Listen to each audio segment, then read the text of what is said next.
Alrighty, good morning, ladies. Welcome to the policy committee meeting scheduled on July 17th. Today, we are going to review over 16 policies that are pertaining to revisions based on state changes that occurred as of July 1st.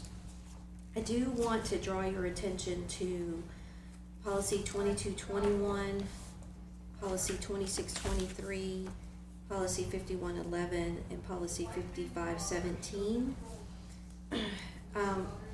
These policies we have already gone through before, but there have been additional changes. Can you say them one more time? 22? Yes. So 2221, 2623, 5111, and 5517. So we just recently approved the updates for 2623 and 5111. So for all four of these, there have been additional changes that went into effect July 1st. So we're going to bring them back because we have them in this packet because there have been additional information. So I just wanted to highlight the fact that four of these policies we have worked and seen before. But because of the July special session, we're going to bring back so that we have the most current policy. Now the thought was, can we go ahead and pull our first reading on these two? Well, if we do, then we don't approve the changes that were already there. So we're going to take these through for final approval and then bring these back again. Okay? Alrighty. We will start with 2221, which is mandatory curriculum. With this particular policy, what you see in green here, really what has happened with this particular policy is the language has been added in regards to the teaching of sexual education, and that's what's been added in green, and you all have the ability to read through that, but it reflects the changes made to Indiana Law 442, where such things as parental permission must be garnered before you take the class, specific requirements on if you do take the class regarding human development, there are specifics within that. So you have the ability to read through that, but all of this is directly related to Senate Act 442 and its requirements. I do have one question. Yep. When students take the health class for the health and wellness requirement, I know some of this information is covered. Will there have to be permissions? Yes, so I can give you an update on that. We have been working on this particular law under Dr. Young's guidance. I have worked with Dr. Gatewood and Mr. Inman to garner K-12 what content is being taught at every level. Well, there's nothing being taught at the elementary level that would fall anywhere near this, neither at the middle schools. At the high school, there are very specific courses that are going to be touched and affected by this. The high school principal and department chairs are now putting summaries together, putting all the necessary documentation that will be presented to Dr. Young and the board so that you're aware of what the content is, what courses are affected by this, along with the permission slip that families will be given for them to sign off on. Neola also gives us guidance on what that language can be. So all of that is in the works, and you along with Dr. Young should be receiving that in the coming days. Okay.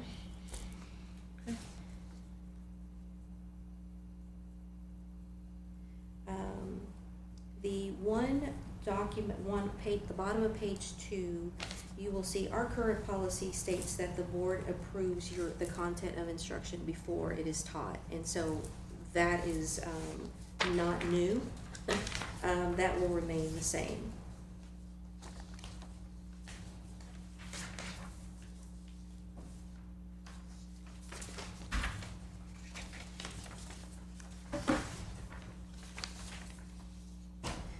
Alrighty, for policy 2410, this policy is in direct connection to Senate, Indiana Code, it's really, a House Bill 1285. It's Indiana Code 2026-545, but in essence, it prohibits school corporations from adopting a policy preventing a parent from recording an IEP meeting, right? And currently, most policies have that. We now have to make our policy current to state law. So what you'll see in front of you is two options that you can take a look at and decide which way you would like to go as it relates to option 1 and option 2. And it appears that there are some slight differences, but you both can take a look at those and decide which direction you feel is pertinent in regards to the language.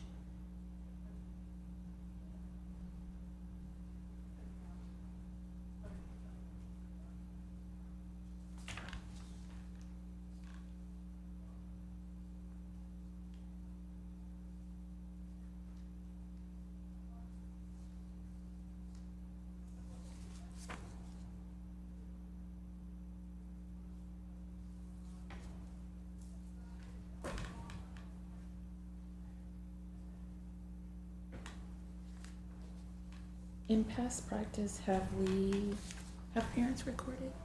I mean, Some have asked, and in past, when they've asked, we've made sure that we also recorded at the same time. So it's not as if it's never happened before, but there were parameters for it to happen. For example, they had to have prior permission in order to do so. Those types of things. So part of how this process will work, there are some parts of it that aren't going to be new, because we've followed it in the past when the request has been made and granted.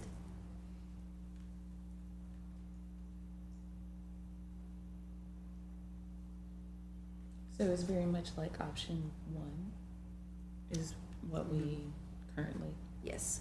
have. They requested, and now they recorded, re-recorded.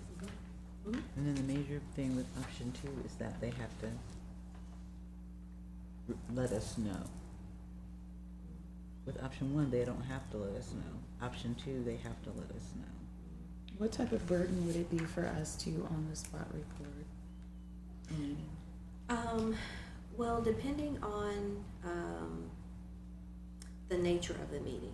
If you're talking parent-teacher conferences, generally that meeting occurs between the teacher and the family.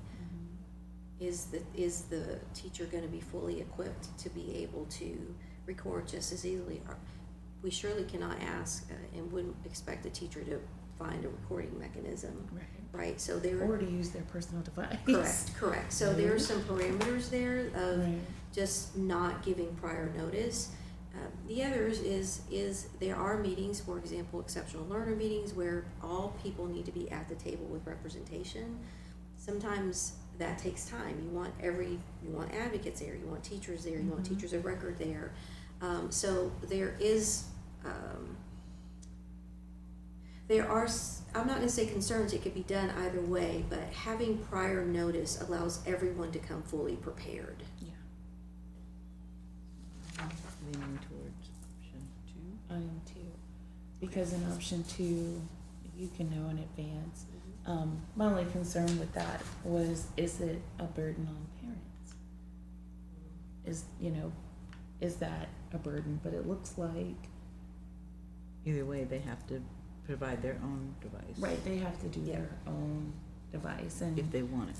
maybe what we can do is to add into guidance or our parent university, like, hey, if you want to record, that's great, that's fine, but you have to just give us a couple of days notice so we can, as you already stated, we can prepare, because we're gonna record too. Because that was my concern when this first came out, that option was not presented originally. Right. So with option 2, letter A, would you want to choose the principal? Shall notify the principal? Yes. Because they would have to be the one to get all Okay. the Yeah. technology organized. Yep. And the Okay. principal is a lot more accessible then Okay. higher And leadership. hopefully they would be a part of, Oh, right, Yeah. yeah, they would probably process. know what's going on anyway. at the Okay. meeting, you know, Mhm. if it's that Alrighty. Yeah. necessary. Where you see on the back of page 2, under optional, we have the video recording, such as parent-teacher conferences and meetings, unless it has been requested, that option is currently checked in our policy. So I wanted you to take a look at the green portion that's been added to that check. Okay. Mhm. I like that we're being Mhm. Sensitive Yeah. of parents who are hearing impaired. Yep. So we'll leave that Mhm. option checked. Yes, Yeah. yes. That's Yeah. fine. Yep. Yeah. Okay. Okay, so, 2414 is the full update on reproductive health, family planning, and human sexuality instruction. Here, this particular policy now has all of the legal requirements that come with Senate Act 442. For example, we're required to teach abstinence from sexual activity outside the marriage, include the instruction of abstinence in the topic area when we're covering it. Include the instruction that is the best way to avoid sexually transmitted infections and other associated problems. There's that aspect of it. The other piece of this is that if you take a look at letter E, this is also a specific requirement that the secondary folks are already aware of and are working on. It's very specific, and at least you're showing a human growth video must be 3 minutes in nature, high definition. It must show from conception all the way through birth. So there are very specific aspects of this video that must be shown if this content is taught. This policy covers all of the requirements that the current new law put in place. So that is why you see green. It's certain things have changed even in just titling. For example, sexually transmitted diseases is now denoted as sexually transmitted infections. So that's another language change. And then you'll see a couple of other things on the backside that are part of the new law. For example, in seeking permission from parents or guardians, our notification to parents per this new law must include a direct link to for families to review the content that's being taught. We must also notify families whether a male teacher or a female teacher is going to be teaching this content. And these are some of the letters that you'll see: A, B, C, and D. As you can see, letter C is whether the instruction on human sexuality will be provided by a male or female instructor.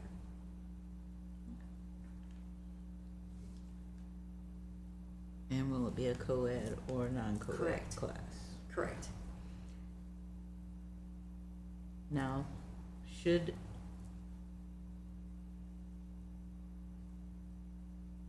they decide to do non-co-ed groups,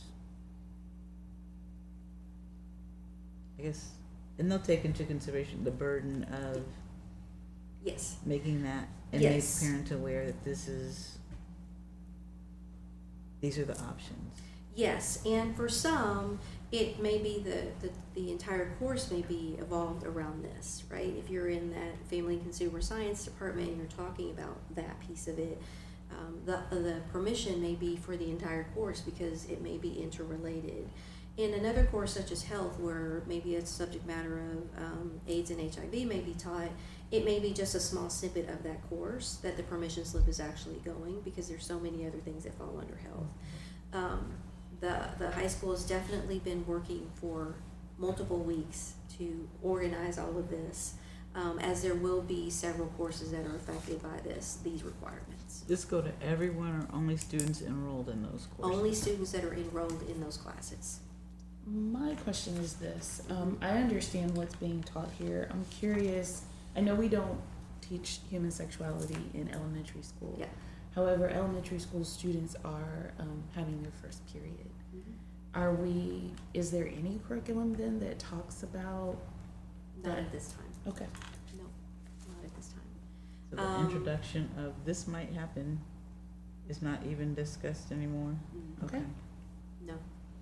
No, there is health at the middle school, but these topic areas are not mandatory curriculum, therefore they're not taught. The young ladies are just, okay. All right. Okay, 2416 is student privacy and parental access. This is in direct relationship to the written consent needed for courses like this. Or if you remember, this is also a reminder in putting it in policy that if we wanted to survey students, we need to have permission from families if in fact we're asking for their personal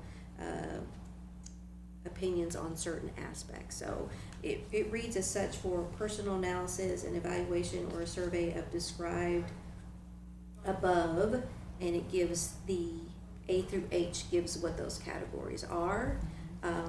The reminder that we need to have permission to do so. And there are parameters that we need to meet when we're seeking permission.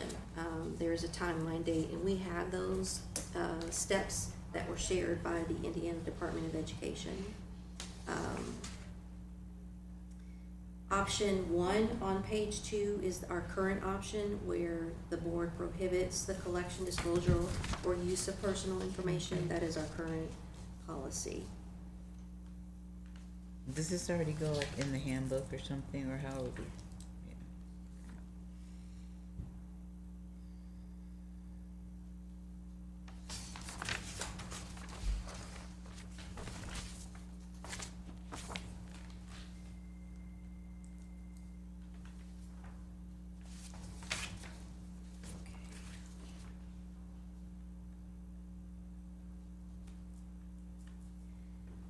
2461 is, it is also related to the aspect of, you and I are both looking for the same thing. Right. It's related to the, otherwise not being able to tell folks that they can't record. So this cross-reference with our previous one. Right. But because 2461 is specifically related to recording of IEP team meetings, that language has now been transitioned into this particular policy. So you'll see the crossing out of the red here and the top green at the top where it says that the school board shall not adopt a policy or otherwise prevent the parent. So that's why the red is taken out. Okay. Okay? So it'll be the same as Our previous As one the that we previous what discussed, we yes. previously decided. Yeah, And it'll follow the same options and the same guidelines. yeah, yeah. Okay. 2623 is student assessment, and this policy updates the Indiana code related to iRead, and those individual students, for example, all grade students failing the iRead 3 assessment will have the opportunity to retake the assessment at least 2 times in the summer before the grade 3 required retention. That was not in the previous language, but that's new and it started this summer. So now that's written in the policy. And we'd already been practicing having grade 2 take it anyway. Correct. Yes, so grade 2 now takes it, now grade 3, this past summer session, they had the opportunity to take it twice before a decision was made about retention. They had 2 more times to take the test and try to pass. But if the first year, if they're retained and they don't, the second year, because you can't retain them twice, so. Yes, there are parameters within the good cause exemptions and additional parameters that you will see, that prevent them from, there are certain things that have to be done before you can no longer retain them, and that is part of what you're referring to, Ms. Kelly. Yeah. And then how will we notify folks of the appeal process? So along with the, what's the language that's in here, currently, the principal, as such here that we have checked, because this is currently a policy, they are notifying families, meeting with them, sharing the information, because they also want them to know why they may have not met the good cause exemption, right? And what that could mean, what is the best decision for this particular student, what this coming school year will look like. So for all of them, including if they pass because of a good cause, principals are sharing that information with families, so they understand what has occurred. Okay.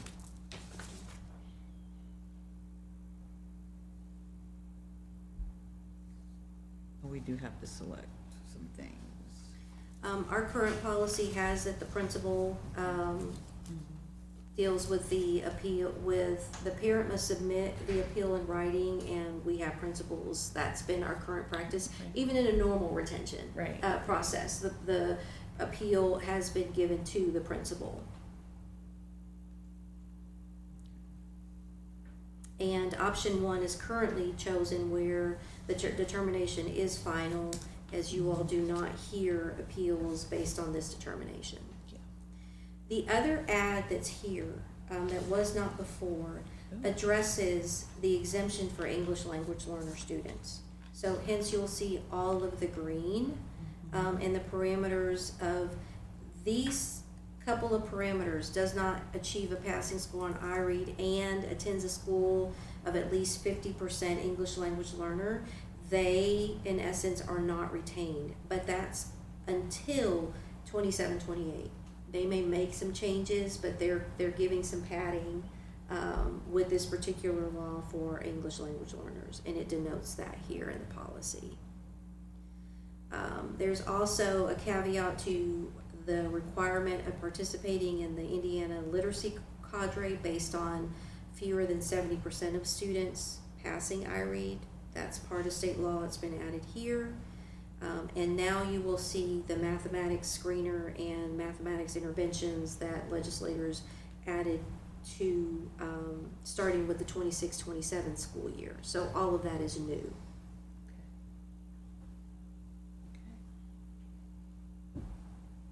I'm glad that the English language learners get a little break there. Yep. English is a tricky language to learn. Okay, 322002 has been revised to incorporate a couple of amendments based on Senate Act 241. The green language that you will see is a new choice on what currently we have option 2 chosen. And within option 2, we have letters A, C, D, E, F, and G chosen. You said A? A, C, D, E, F, and G as chosen. Letter B is a new option that we can check, where it reads the academic needs of the students in the corporation, including employment in a high need area such as those defined under Indiana Code. Indiana Code 2029-315, you're not going to go there and find a list of high need topics. You're not. Basically what it says is the high need is based on state data, including positions that are open across the state. They don't narrow it so that it could be different from us than it is another district. So they leave it very broad where you're able to work with state data wise to make a determination on if a position is considered high need. In your district? In your district, Okay. yes. So we do have that flexibility. We do. So we can choose to check B if you would like. That just gives us more flexibility. I would think so, yes. Yeah. You think we should go with B? So add B, okay. So, because B was the new, Yes. Yeah, that's the new thing. Yes. okay. So then we don't have option one here at all. It's No, just option no, we two. went straight with, option Option B. two. Yes, two, sorry. B.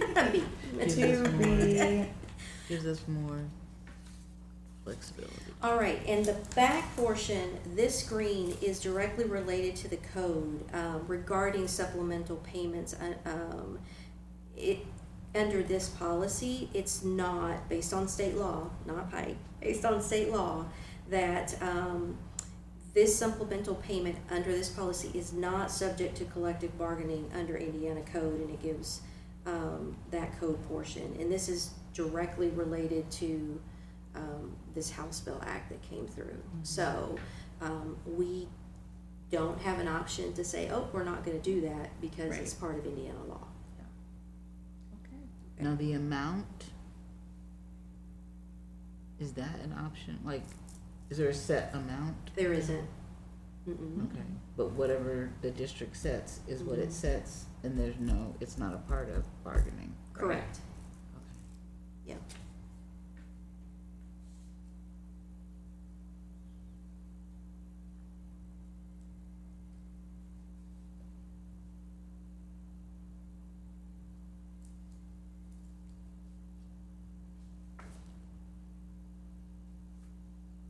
Now, I think if you all want to continue reading down, it says that if you want to utilize this exclusion, the board must pass before September 15th of any year, a year one or a 2-year resolution indicating that that portion of the percentage of education fund revenue allocated for supplemental payments is not considered part of the educational fund.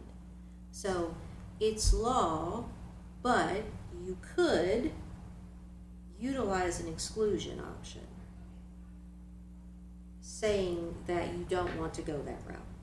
So the second portion of the law gives you the ability as a governing body to create a resolution to do something different.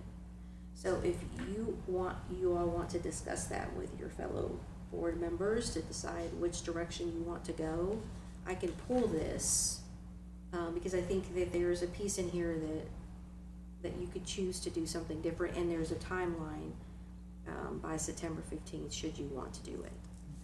I think we should do that. Okay. I think we should pull Mhm. this one.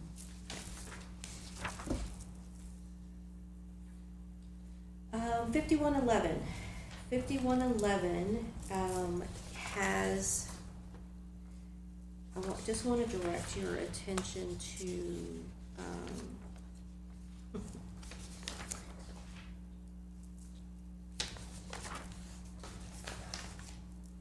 the school transfer portion. Honestly, it just cross-references. The only change to this policy is on page 4. And they have removed no student transfer shall be accepted for athletic reasons. That is being removed directly based on new law that says you now have the ability to transfer based on athletics. So that is the only strike in this policy. So just to denote that is part of why, I mean, it's 4 pages, but there really is just one strike through, and that's the removal of the athletic piece.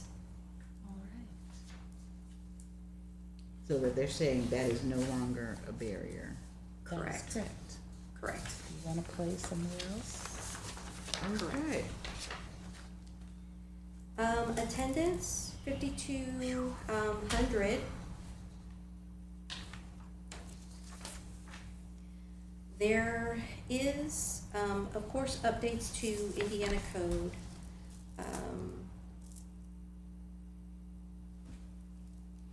If you take a look on the first page, you have the board may select one, both, or none. We currently do not have either of these checked, but I wanted you to review this to make sure you were okay with that, or didn't want to make any revisions to this based on what the current policy is.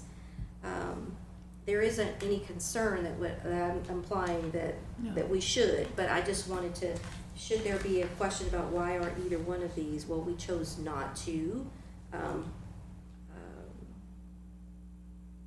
address those.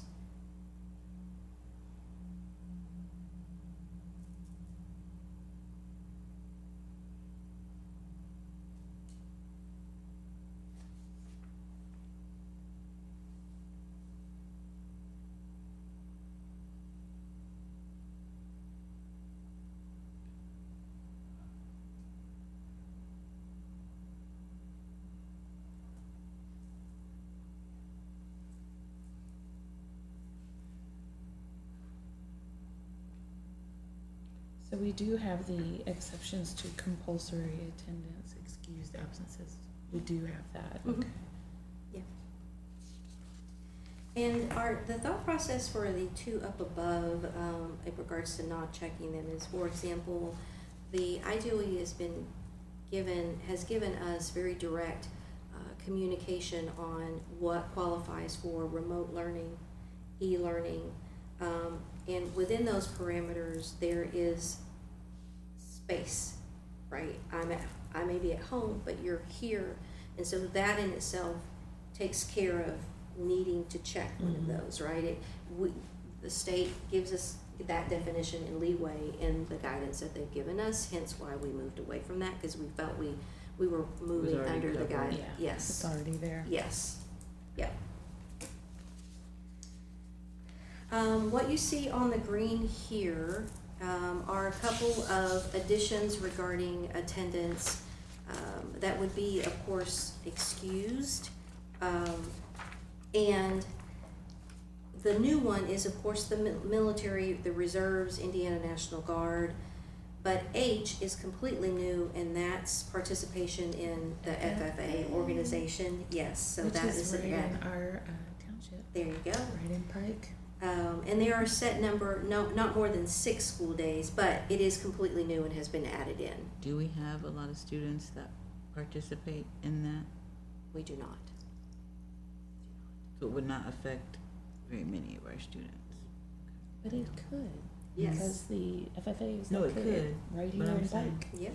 We could just attract them. But I'm saying, Now, no, not a lot. but it could. It could. The other green on this page is there are exceptions where a student shall not be recorded absent from school, and it reminds us that, remember last year, there was state law that granted families 120 minutes of time in which a student could go receive religious instruction. Now there is an add to that, because they're making adjustments for secondary students who have 6 or 7 different periods. 120 minutes could affect multiple classes. This reads that it basically they get the equivalence to attending one elective course during the week. And so they expounded on what is now legally binding for time that they can go to receive religious instruction and not be counted absent. So the 120 minutes is not green because that started last year. We currently have, just for your records, under, we seek written statement from families on absences, but we have currently A, C, and then the excused absences are A, B, C, D, E, F with in the immediate or a relative, With both? yes, G, H, I, K. The H, we determined in a past policy committee meeting that this is a 6 to 8 week window. Just following common practice for maternity leave. Okay. The green here, additional green is understanding that we have to have categories between excused and unexcused, which is not new to us. We've had that. Additional green is that no student shall be suspended or expelled solely on being chronically absent or habitually truant. That is now part of the law and now in policy. The definition for chronically absent has been updated based on new legislation, and that means anyone missing 10% or more of a school year would be considered chronically absent. So out of the 180 days required, 10% would be what, 18 days? Mm-hmm. Mm-hmm. Yeah. So I wanted to draw your attention to the bottom of page 3, where we have two options regarding extracurricular activities as it relates to attendance. With option 1, someone being habitually truant be allowed to participate, or option 2, not being allowed to participate in extracurricular activities if they fall under the habitually truant definition. And that basically is being absent from school 10 or more days within a school year without being excused. Those would be unexcused absences. Is that different than chronically absent? So chronically absent is 18, but habitually truant is 10? Yes, and there is a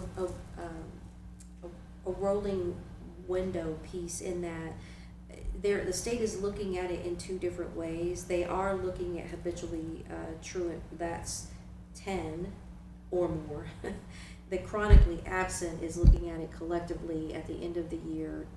Did you miss 10% or more? You can be considered habitually truant and not be chronically absent. Because you didn't miss 18. Correct. Gotcha. So you have to miss 18 before you're chronic. Mm-hmm. Or, I mean, as I was having a conversation with someone earlier this week where in my head as a secondary person, I divided up and look at it in semesters. So 90 days, 9 days, you're kind of following along. Look, at the end of the first semester, if you're in that 9-day mark, you still have another semester to go. We need to be having conversations about where this could lead. Right. Well, are we still you're halfway following? there. Yes. Yeah. Are we still Correct. following the 5-day? Mm-hmm. We're having that's still policy. conversations. Yes. Yep. Yes, that and is then still there. moving forward, the next steps. Correct, after and that is in our policy. If you look down at Mhm. truancy prevention measures, you'll see from absent from school 5 days within a 10-week period. So that was added as part of our policy last year when this new law went into effect. So we think we should allow them to. That's a good question.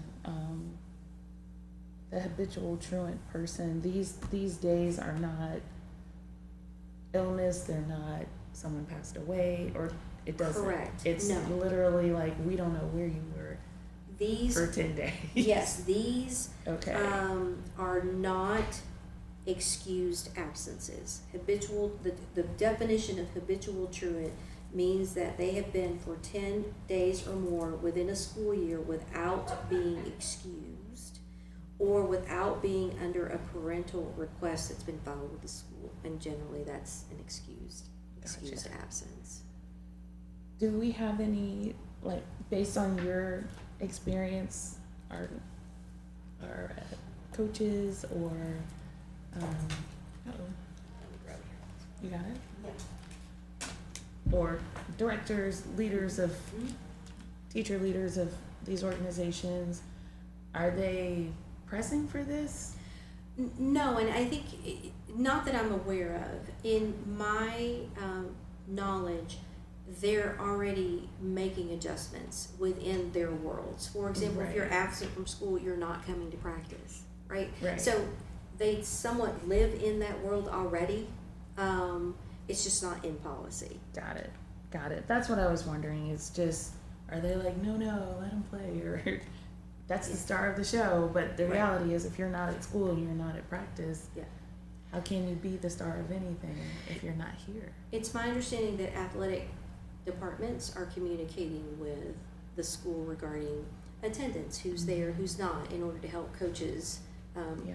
keep up with who should be at practice, who shouldn't, understanding that they are student athletes first. And I think coaches probably have already said, if you weren't here, Yeah. don't Correct. show up for practice. Correct. I'm leaning more toward the option 2. Yeah. You're not coming. And- You weren't there for learning. And our fellow board members can certainly take a look at that if they have different opinions. But I think that would be, Okay, on page 5, I want to give you the checks here. This deals with the administrative guidelines. We have options A, B, C, and D. Such guidelines shall provide is, both of those, such guidelines are also checked.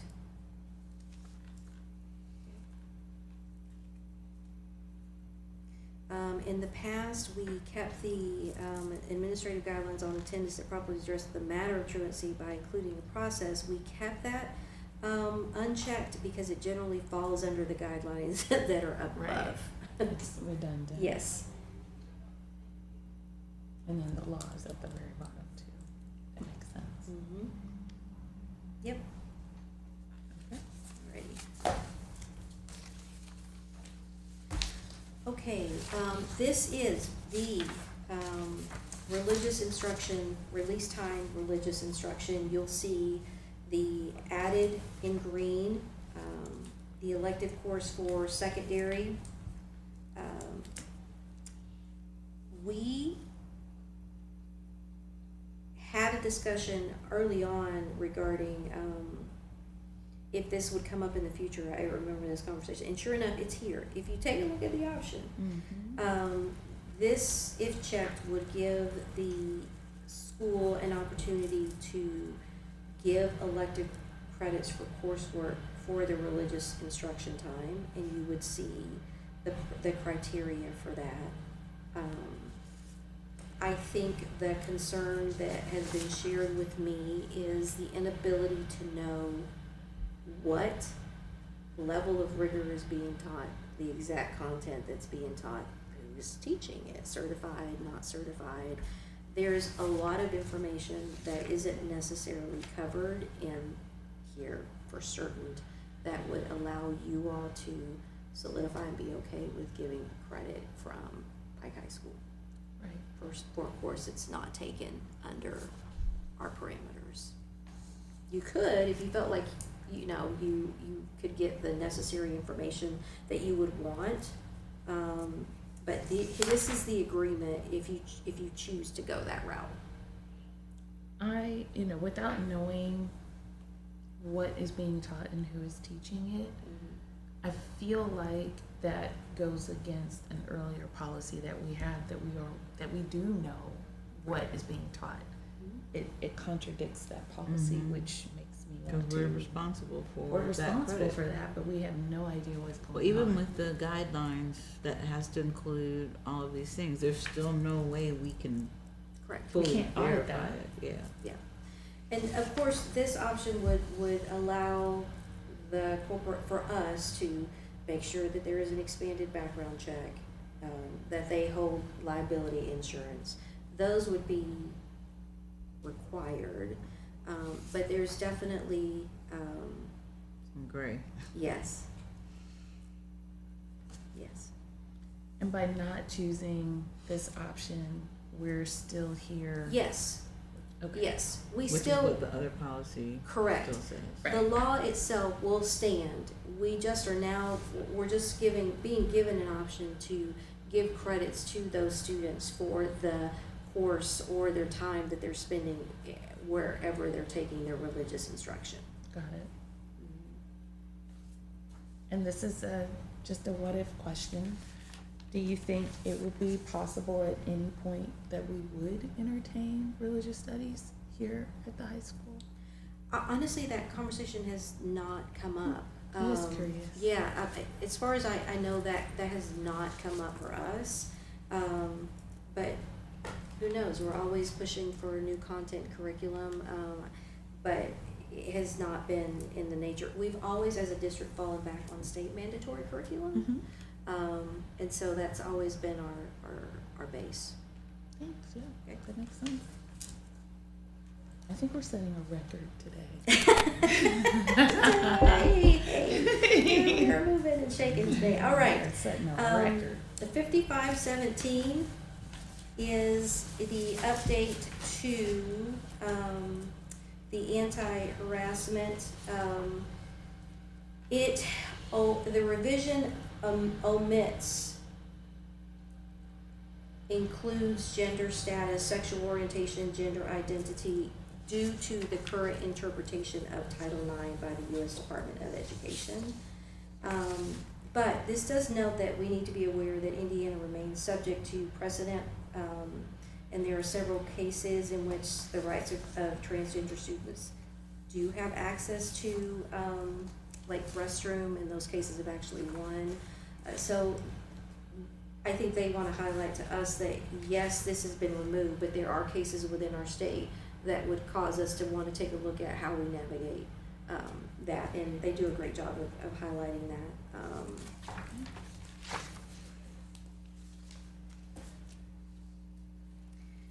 Within this, on page 1, I do want to share with you that the little box there, that is not currently checked in our current policy under anti-harassment on 5517.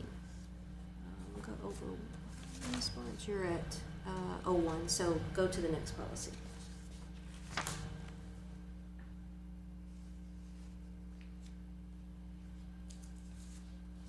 Yep, there you go. Thank you. You bet. Okay, yep. Yep. there you Got go. it. Yep. And so the one area that I want to speak to you about in reviewing this policy is on page 4. There is a drafting note, and there is a suggestion from Neola based on under the category of corporation compliance officers. Their suggestion for consideration is to appoint both a male and female compliance officer in order to provide complainants an option to report their concern. Currently, our compliance officer is the director of HR. So, and that's, his information would be listed and is listed in our handbook, on our website. But the question becomes, do you want to consider their suggestion of having both a male and female based on... So if we did that, what Would that be you? position would that fall? So if you take a look here, I think they offer a suggestion that says their concerns are of gender which they feel most comfortable. The compliance officer may also serve as the corporation's section 504 compliance officer, which in our case we don't have. They're not the same. Our director of HR does our complaints regarding harassment, those types of things. Our 504s are handled by our assistant director in our exceptional learner department. So the same person doesn't deal with both of those. So it would be the assistant in the special. So the question Exceptional becomes, learners. this alludes to, I think they thought maybe they were one and the same, and for us it's not. So we would list them separately, and we do. We have the director of HR listed for the individual you contact if you have a harassment or anti-harassment concern, and we have our assistant director listed for exceptional learners, 504s, those types of things. They're both listed separately, but in multiple locations. If 504 aside, that would not be included into the consideration of having two different individuals as compliance officers. Currently, our compliance officer is male, so a determination would need to be made if you wanted to bring a female on, as a compliance officer because the assistant director is also male. Right. This also, so does the HR director not deal with ADA? Right, because there's also. Yes, so adult the assistant, she does. Okay. Yes, so it all so- goes under But her, there's yes. also the employee Right, and then 504s. that's what Yes. I'm asking. Yes, they deal with employee and, yes, they do. Okay, So anytime it includes, staff, both the director of exceptional learners and the assistant work together to address those concerns. got it. Yeah, So but it would be the director of HR and the assistant director of exceptional learners, or the director of exceptional learners. no, so they're two separate, Right. 504s, ADAs, those concerns, they go to our assistant director and director. If I have a harassment concern, those types of things, that is our director of HR. But as an employee, if there is a complaint, do they have to stick to that? Like if I have a harassment charge, but I want to speak to the assistant director of exceptional learners, is that allowed? It hasn't been our past practice. Okay, Usually they cover just their areas. So if a staff member had a concern, they would work directly with or send their information to or contact our director of HR. okay. But this, I guess the spirit of this maybe is that you would have a choice Correct. of who you would talk to. Correct. I think that the premise behind this is if I'm a female who has a concern speaking to a 'Cause male about we have something had this specific, issue come then up, though. you would have another option. We have had this issue come up, Okay. and dealing directly with an adult, with a staff member that could have been advised to have, not necessarily a 504, but the equivalent of an adult 504. Yeah. And Yeah. So I think that their do we have suggestion them would work in be tandem? between both. Yeah. I think they can, if they're connected. Right? Like if it's something that's not completely related to a potential 504 need or those I'm types of leaning things. then- towards adding both, because the expertise of both could have been used in the situation that is in my mind. Right, and I think this reads, it says, they suggest the board appoint both a male and a female compliance officer in order to provide complainants with the option to report their concern to an individual of the gender in which they feel most comfortable. But the only thing is with that also, that the folks in those seats may change, which would then require us to We'd not have go to- by position Correct. We'd have to update it anyway Yes. because of, all the time. it's asking for name, so. Yes, and we update it yearly. But then we would have to adjust based on who would be the most appropriate at the time. You would need to make a decision on who, if in fact we currently have a male compliance officer, who you would want to work with Dr. Young from a staff standpoint on who the female compliance officer would be if you want to offer that option. But that would, every time that changes, we would have to We'd have to update go it. back and update it. Yes, we would update this information. So I think that as you continue on, it says if you're appointing two, there always should be a compliance officer available to investigate a claim that pertains to the other compliance officers should something happen, so they would need to work together. Mhm. The Neola suggests that the board consider listing only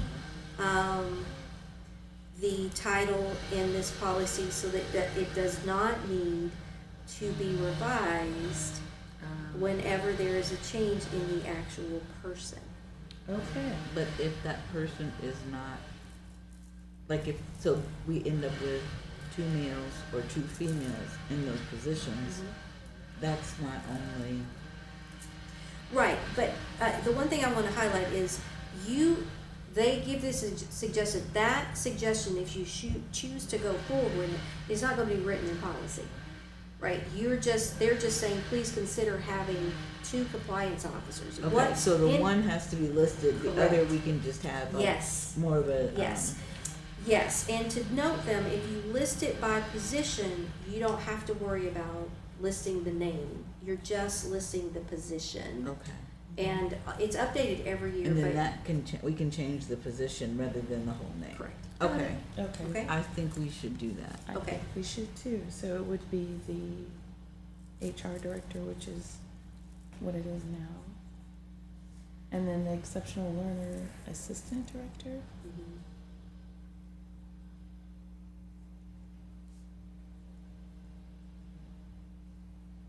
I think that needs to be, yeah.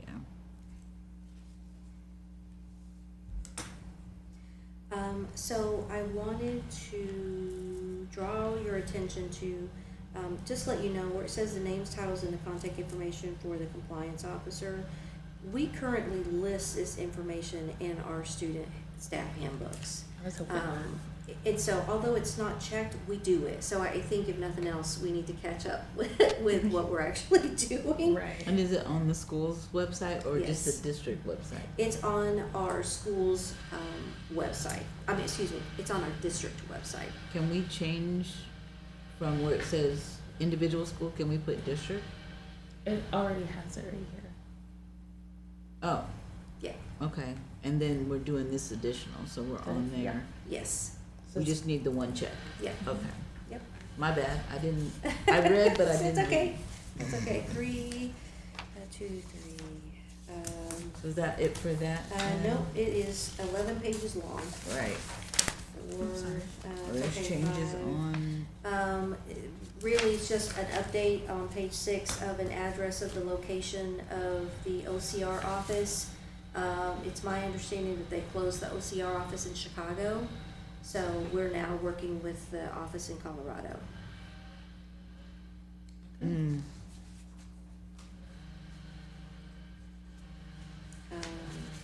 On page 7, just so that you're aware, where it says the principal shall not conduct an investigation, we don't have that checked at all, because our compliance officer is handling the investigation.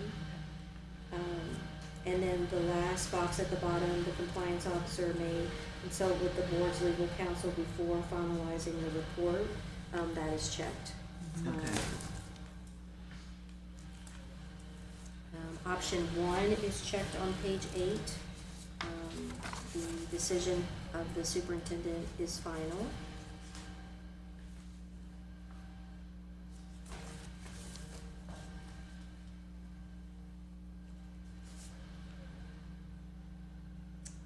And on pages 10 and 11, we currently do not have any of the drafting options. Letters N, O, P, Q, R are not chosen. Hold on, we're on which page? 10 and 11. And you said we're checking nothing?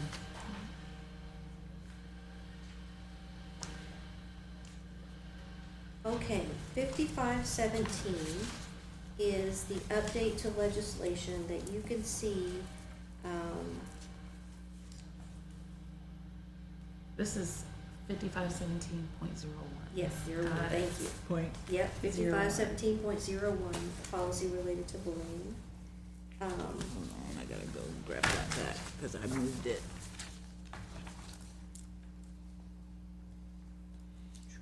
Thank you for putting these together. Yes, Mrs. Munoz does a good job of at least color coding the first page, so we know we've moved on to a new policy. To keep I us picked up on that. I organized. was like, okay, Yes. this is buff and this is white. Okay. Um, So, 1, 2, 3, 4, 5, okay. stay. yes, so on page 3, you will see, updates to this policy. For example,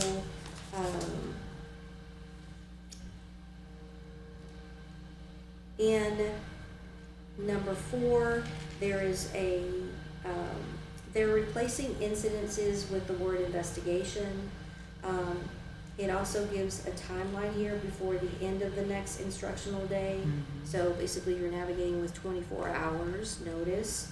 And then number 8 is the new language that makes it reasonable attempt to notify both the parent of a targeted student and the parent of an alleged perpetrator that the school is investigating a possible incident of bullying before the end of the next instructional day, basically 24 hours. I am currently working with our legal counsel. They did a great job many years ago of putting a presentation together for us that I review with our administrators yearly. Because of the new parameters, they're revising that presentation, and we'll once again, as normal, be meeting with our administrators to review the timelines, the investigation timeline, all documents. So she's finalizing it because there's also a change to the definition of what is considered bullying. Right, because and it took she's out the working on that. repetitive. Correct. And so she's finalizing that piece. I'm pretty sure she'll have that to me by the end of next week. So I just wanted you to be aware that we are also moving forward with those updates too. Okay. Yeah. No changes, so we don't have anything checked on the other things. So the checks that we have made, we made on our previous one. So for example, on page 3, you decided in our last meeting to check the drafting note. The severity of the incident alleges that gives them the potential to transfer a student. Yes, so that was chosen. At the bottom of that page, we chose May. Then on page 4, we chose May. And then we chose letter B, whether an incident of bullying may warrant the transfer Right, of. that's smart. Yes, yes, and those were, we had a very good discussion about that at our last meeting regarding these new changes and options. Okay, 5600 here relates to student discipline, and let me give you all of the current checks. Honestly, the only change to this policy is that it cross-reference is with attendance where it says we cannot Right. suspend or expel solely based on being chronically absent or habitually truant. But let me give you the checks here. Okay. So in the second sentence, we have the best discipline is self-imposed, and then students should learn, both of those. A through E are all checked. Best. A through E. And A through D are all checked. A, B, and C are checked.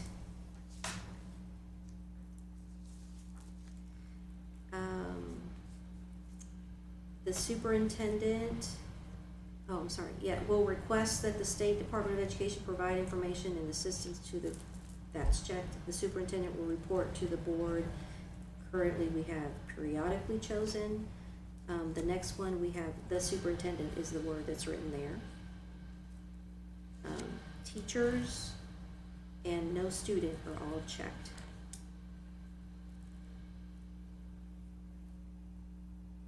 So, So we're not doing, we don't, they're not appointing the committee. so we currently have, oh, I'm sorry, I bypassed that. Yes, we do. Okay. Sorry about that. Thank you for bringing that to my attention. I went back up. I want to draw your attention to. But is it, and that committee's made up of? Currently, we have checked staff members, students, parents, and community representatives. Got it. Okay. I just, Thank you.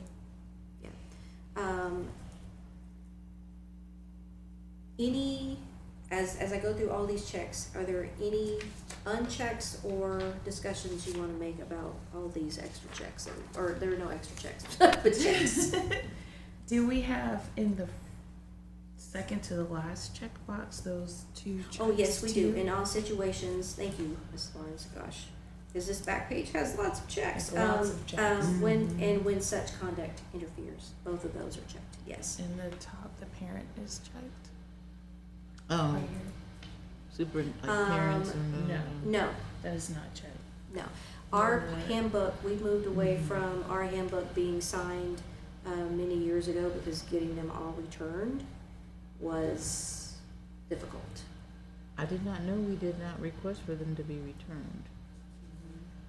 Because we don't have a,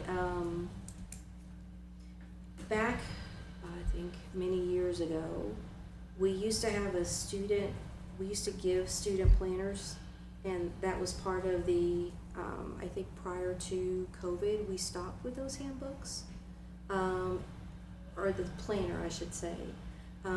We could certainly, go back to having them sign off on it. if it's Because we're something putting so very- much of this in Mhm. there Yep. that they're responsible for. That's why I was thinking, Yeah, I thought it was still happening. yeah, I'm concerned folks don't know mm-hmm, still what they're being held accountable for. Yep. And if, I know it's a hardship and a burden, but I'm feeling like if we wanna hold you accountable, whether it's technology, policy, it's attendance, it's whatever, if you have, we have no way of knowing you've read this, or, there is, as part of our, this would be just thinking ahead, a portion in our registration, I believe, regarding, code of conduct. Let me look into that. But we can certainly work on, trying to find an effective way to get this information, or attempt to get the information to families. So we can work. cause if we're definitely work holding on that. parents, saying, parents, you're responsible for this portion of Yep. something, I think it's only fair that we Sure. Okay.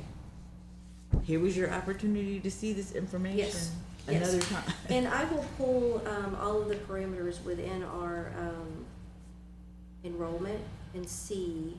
I feel like it was part of it. I think it is, like but as there's a so parent, many I feel like forms in I had there. to read through that Yes. in order to move on to another part let of me the circle back to you, Ms. Enrollment. And I thought Yes. that's what I was, my understanding was, it may not be like a physical signature. No, it's Yes. not like a. And I When you're think going thing. through the forms are there, I think just the notification piece wasn't, if that makes sense, because it all transitioned to electronic. Right. From the old school standpoint, no, we're not gonna send a form home That's with what I you mean, and but sign. then we can go back and we can say, you Yeah, checked this box. yes, so Supposedly let me you look read into this that, information. because I said there are several documents in there. But either way, I have this checked, Right. right, and it either, we're already doing it and we So just need to for- solidify it, And the or we need box to where it work on says that. parent? Right. Yes, And we're not saying it needs to be a piece of paper. correct. Right, no, It does I'm not just saying need to that be we Yes. need to paper. have someone So, verifying. We could very well already, so I'll have some information for you Okay. ASAP, okay? Thank you. Thank You you. bet. Okay, 5605, this adds the ability not to suspend or expel, so there's nothing new, just the adding of the language that corresponds with the law. For being chronically absent. Yeah, So, okay, That is not a reason for you to be suspended. so both of those have been defined, Yes. chronically and habitual. yes. And then, same thing has been added for 5610. There are a couple, so you have that they won't be expelled or suspended due to chronically absent or habitually truant. Let me give you the checks here. Shall is chosen for letter A. And under expulsion, may be expelled. Okay, hold on. Oh, that's on page On 3. page 2, Oh, page 2. There's no checks on page 2. Am I on under A at the very, it's the Hold little on. small ones there are Yes, the they're ones way that at get the top. biased, I know. So the first one is shall? Yes, and the second one is may. Okay. And then down here, no, where am I at? Oh, it is down there, okay. Shall, may. Yeah, and then on page 3, we have the board has voted not to hear expulsion appeals. And then we have, the board authorizes the superintendent to develop the administrative guidelines. And here is green, where you need to make a decision. There are two additional options. Now, the first one that is not all the way green is part of the language that we currently have in policy. So we currently have the principal shall report all expulsions, but they've added the green portion. And then you've got two additional options that you can choose from.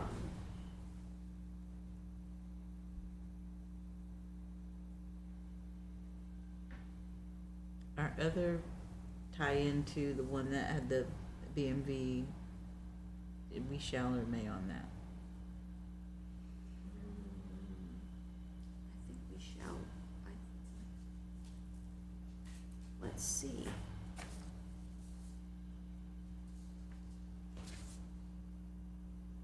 But we currently already have We currently have the first one the checked. shall.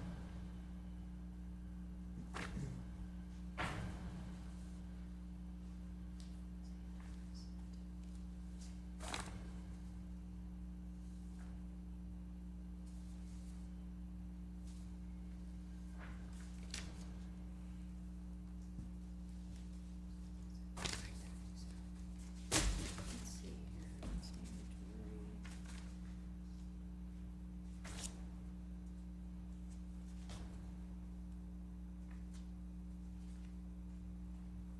Trying to remember which one it was. Yeah, just, I think it was the one about attendance. I said attendance this So- term, so I'm like, It would be, is that 50? That would have been 52. Is it 5200? 5200. Yeah. Let's see here.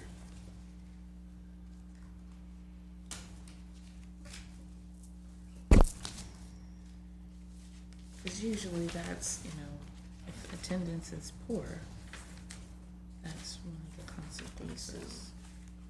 It is. So we did not take the drafting note in that.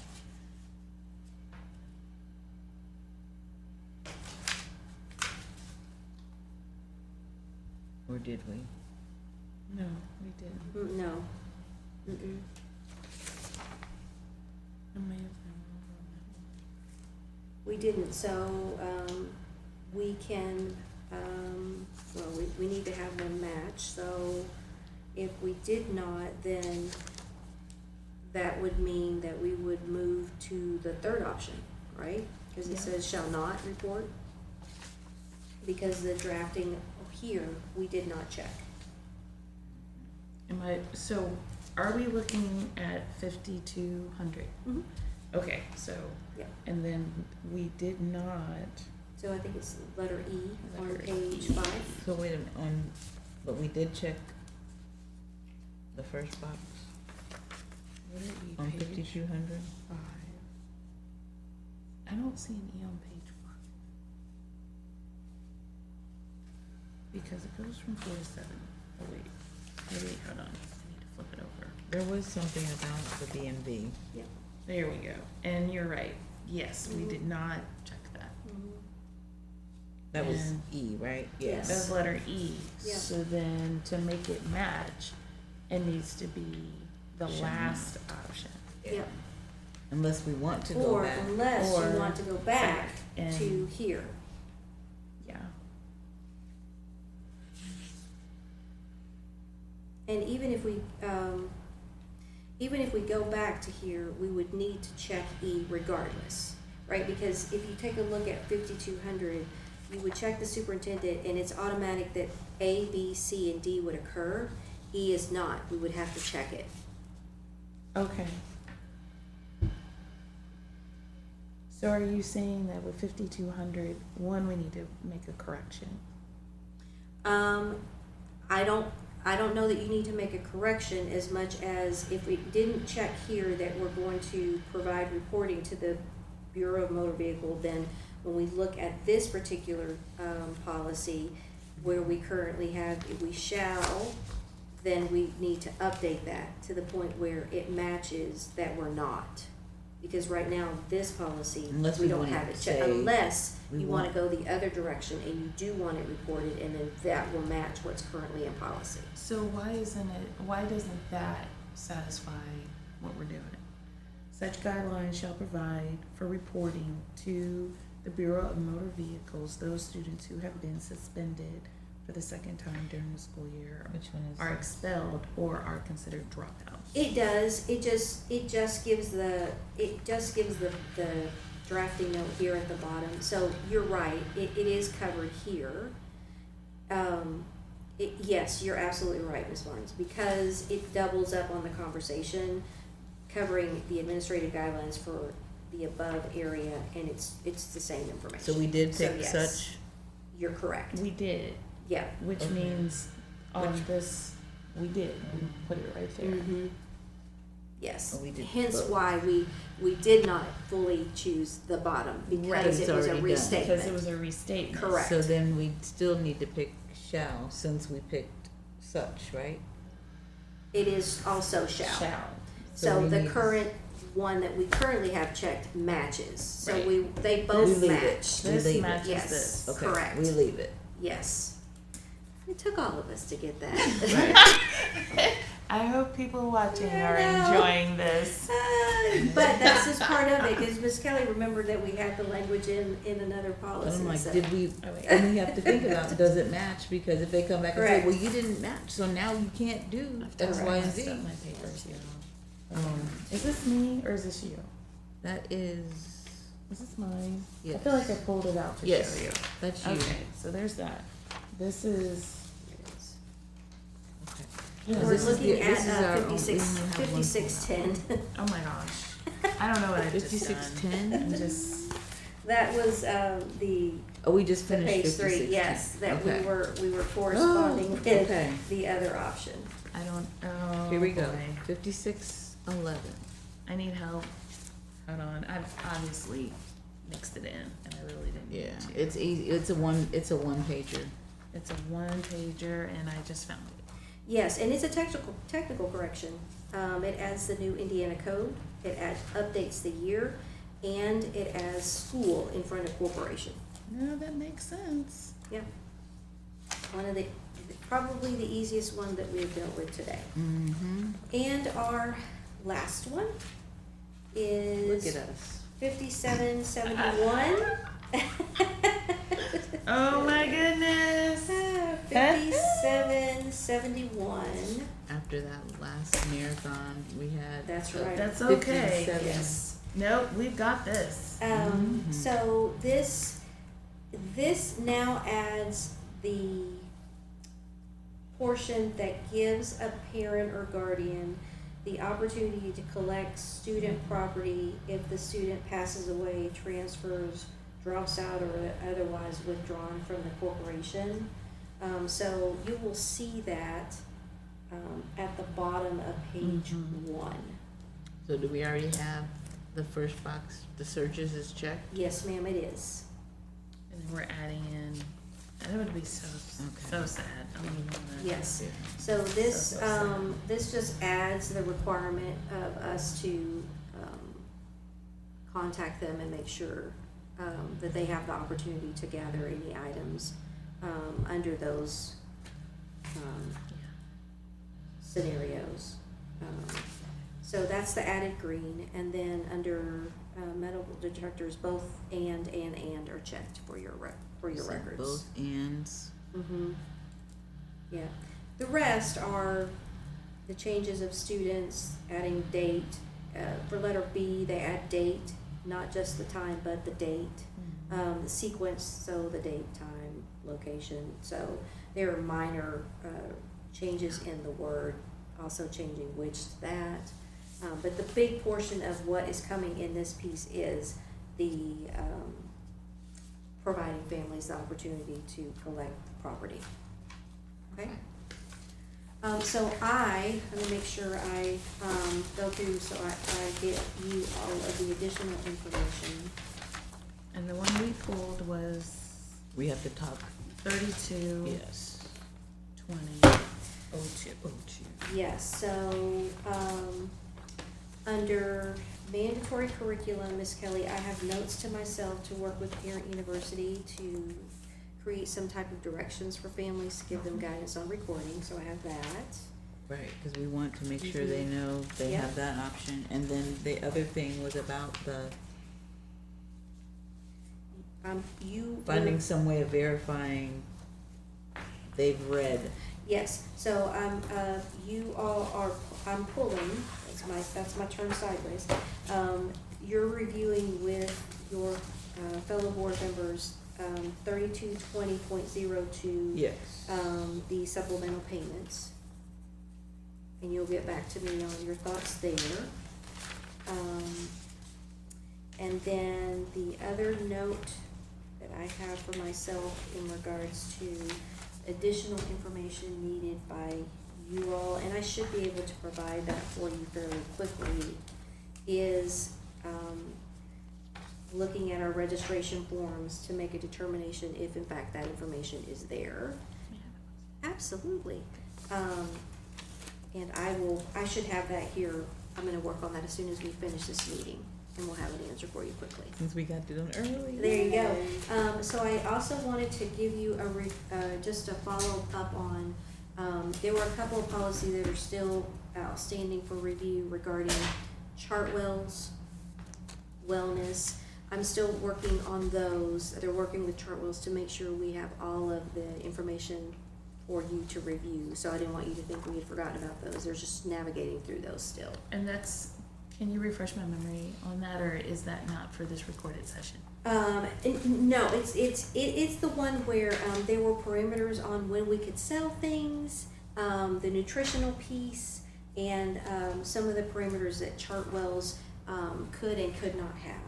And because we've had new staff, they're working through that along with So the it was business Chartwell's, office. and you said one more thing? Wellness. Wellness. And I am, going to set an appointment to meet with, Mr. Jacob, who oversees wellness. The big one on that one was the change and the revision, once it's approved, of the ability to carry the inhaler for emergency rescue. That was that one. So I just For need the to, emergency rescue for what? the inhaler, the student inhaler. That's right. Yes. That's right. Yeah, so I still have a couple outstanding. Once I get all of the information and feedback, I have shared those policies with Dr. Young, who, is also waiting for feedback back from those other folks. So just an FYI on that.